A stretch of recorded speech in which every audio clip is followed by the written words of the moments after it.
मैंने कभी किसी ऐसे ईसाई से मुलाकात नहीं की है जो यह न माने कि प्रार्थना बेहद महत्वपूर्ण है, लेकिन साथ ही लगभग हर ईसाई जिससे मैंने बात की है वह प्रार्थना के इस विषय में संघर्ष करता है। हमारे लिए यह आसान है कि हम भोजन के समय एक प्रार्थना कर लें या रात को सोने से पहले एक संक्षिप्त प्रार्थना कर लें और इसी में संतुष्ट हो जाएं। हम कभी-कभी ट्रैफिक के समय भी प्रार्थना कर सकते हैं कि हमारे आगे चल रहा धीमा वाहन रास्ते से हट जाए। एक चर्च ने अपने सदस्यों का सर्वे किया और उनसे पूछा कि क्या वे साप्ताहिक प्रार्थना सभा को जारी रखना चाहते हैं, और लगभग 100% सदस्यों ने जवाब दिया, बिल्कुल हाँ।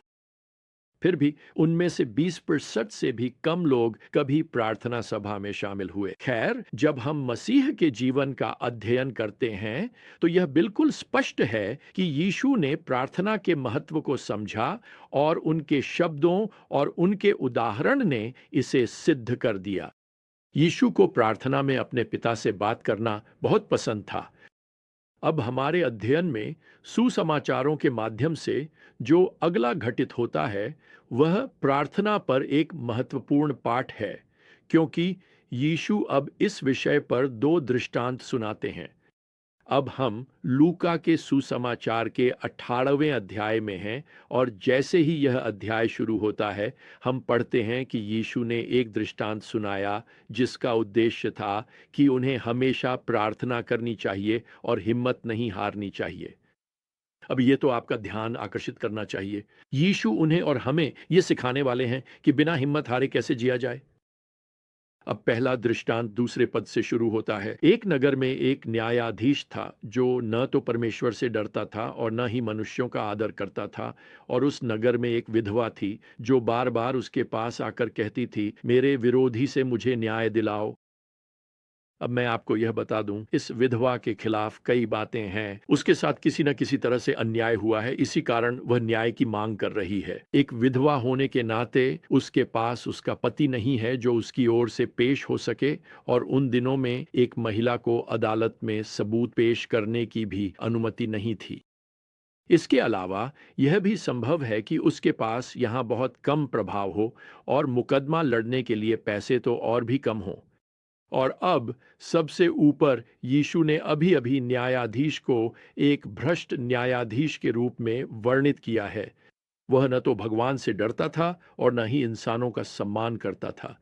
अब ऐसा लगता है कि इस महिला के पास कोई मौका नहीं है, लेकिन यीशु इस विधवा को एक जिद्दी महिला के रूप में वर्णित करते हैं।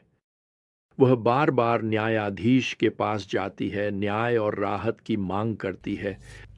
अब समस्या यह है कि वह उसे अपने दफ्तर में नहीं आने देता, दरवाजा नहीं खोलता और फोन भी नहीं उठाता। वह उसे नजरअंदाज करता है, हर कीमत पर उससे बचता है, लेकिन वह हार मानने को तैयार नहीं है।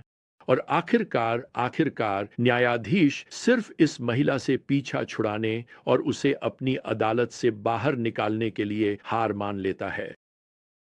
अब इसके साथ ही प्रभु यहाँ छठे पद में कहते हैं, सुनो कि अन्यायी न्यायाधीश क्या कहता है, और क्या परमेश्वर अपने चुने हुए लोगों को जो दिन रात उससे प्रार्थना करते हैं न्याय नहीं देगा? क्या वह उनके लिए देर करेगा?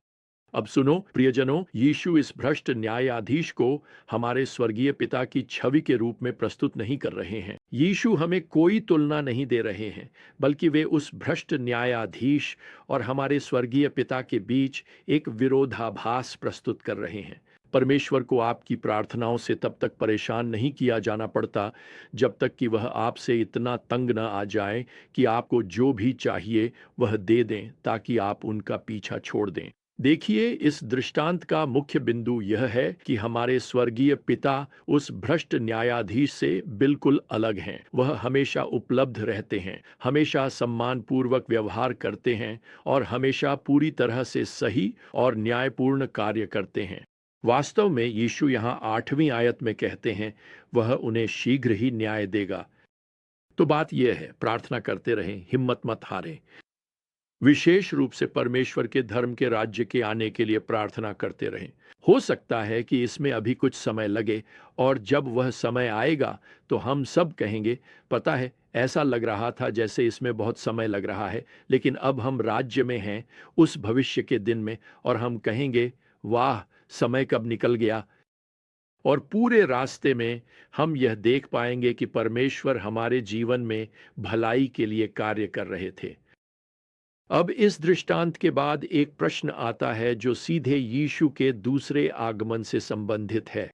जब यीशु उस भविष्य के दिन में आते हैं तो वे पृथ्वी पर अपना राज्य स्थापित करने के लिए वापस आते हैं। यीशु यहाँ 8वीं आयत में कहते हैं, जब मनुष्य का पुत्र आएगा तो क्या वह पृथ्वी पर विश्वास पाएगा।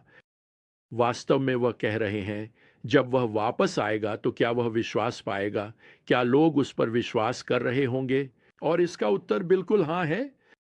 देखिए, यहाँ तक कि जब कलीसिया उठा ली जाएगी और क्लेश का समय शुरू होगा, तब भी अगले 7 वर्षों में हर भाषा, जाति और राष्ट्र से लाखों लोग, जैसा कि प्रकाशित वाक्य की पुस्तक में लिखा है, मसीह में विश्वास रखेंगे। एक तरह से यह एक विश्वव्यापी जागृति होगी, भले ही वे इन न्याय के अंधकारमय दिनों से गुजर रहे होंगे।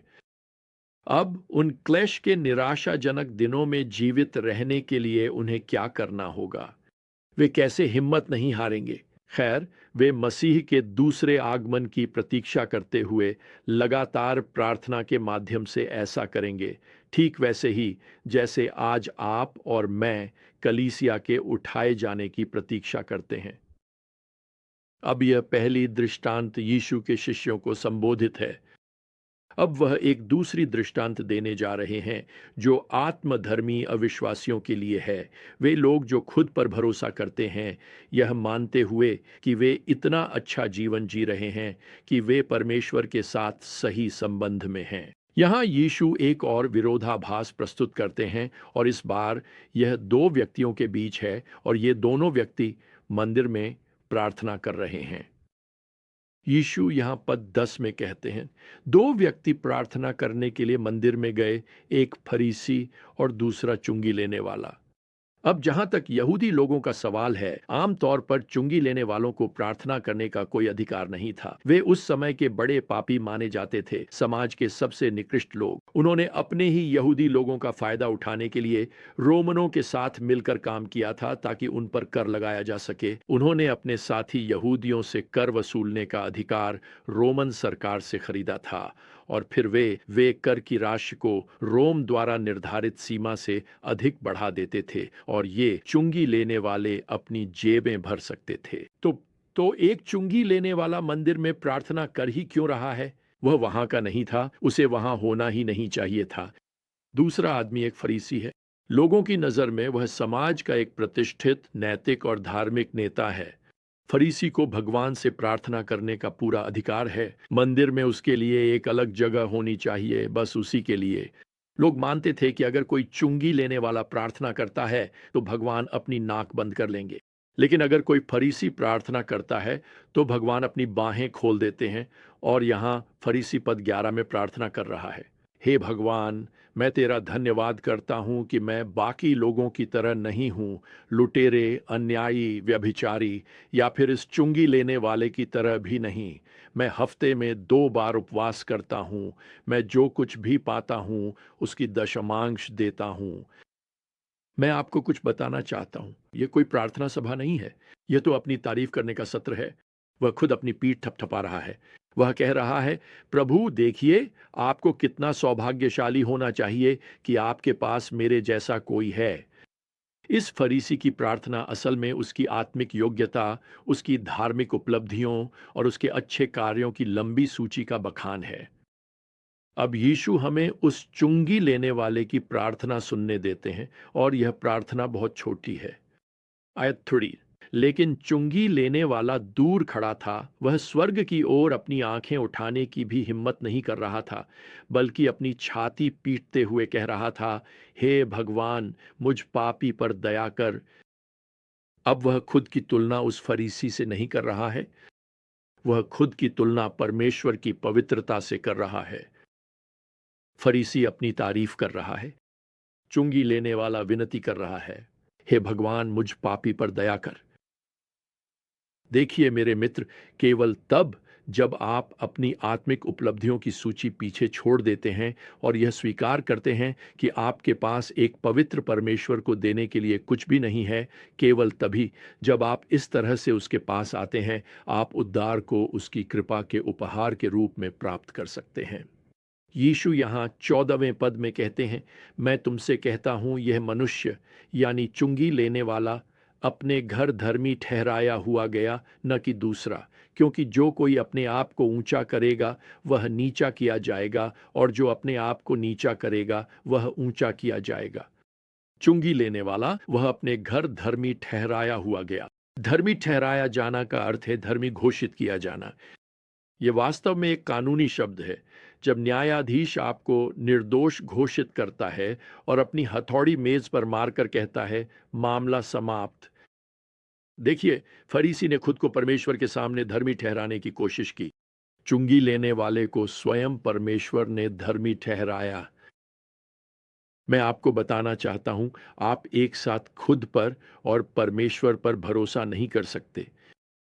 लेकिन जब आप केवल परमेश्वर पर भरोसा करते हैं, तो आप धर्मी ठहराए जाने, क्षमा और परमेश्वर के साथ सही संबंध का अनुभव करते हैं। अब यहाँ ये दोनों दृष्टांत प्रार्थना के बारे में हैं, लेकिन ये केवल प्रार्थना से कहीं अधिक के बारे में है। देखिए, आपकी प्रार्थनाएं आपके दृष्टिकोण, आपके प्रभु के साथ संबंध को दर्शाती हैं। क्या आप जीवन में हिम्मत हारना चाहते हैं? तो फिर खुद पर ध्यान केंद्रित करें।